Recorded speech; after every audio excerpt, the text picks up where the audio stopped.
Hi everyone, Troy Martin, TM Fitness and Body Type Nutrition. Right, let's talk about macronutrients for sport.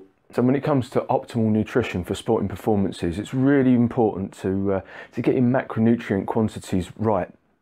So once you've got the basics dialed in, you're eating an almost exclusively whole food diet, you're well hydrated, your training is periodized, you've got your rest, recovery and sleep all sorted, then the next step is to look at your macronutrient quantities for optimal performance.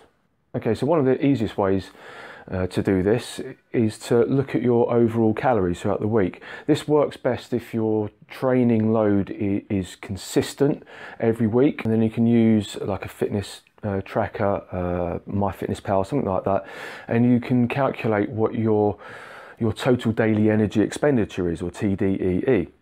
Once you know what your total daily energy expenditure is for each day, you can then start to break it down into the macronutrients. So rather than going with percentages, we go with grams per kilogram of body weight. So protein. For most highly active people, a ratio of around 2 grams per kilogram of body weight is optimal. If you're a larger athlete with a heavy strength or power emphasis in your sport, you might want to go a little bit higher, 2.3, 2.5, 2.8 grams per kilogram of body weight.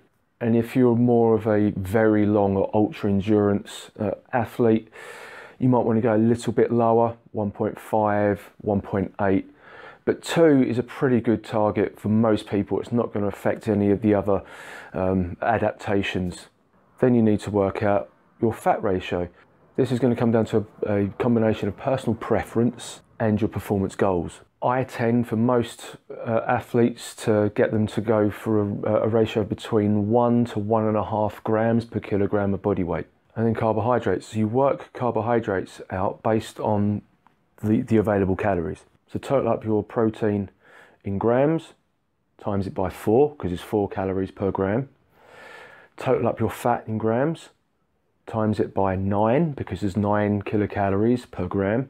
Combine those two numbers, and that gives you your total calories from protein and fats. And then what is left over is your calories from carbohydrates. And then you simply divide that by 4, because there's 4 calories per gram of carbohydrate, to get your amount in grams of carbohydrate.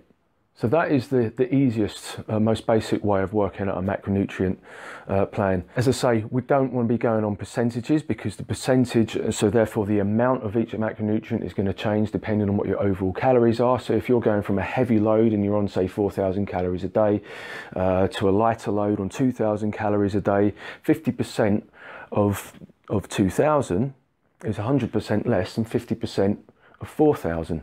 A lot of the time when I'm working with athletes and sportsmen, I will simply just go for grams. So I will set their protein based on grams per kilogram of body weight in accordance with their goal and their sport. I will do the same for fats, and then I'll do the same for carbohydrates. And when you look at the ISSN guidelines, they suggest 3 to 5 grams of carbohydrate per kilogram of body weight for moderately active people, and for very active people 5 to 8 grams per kilogram of body weight.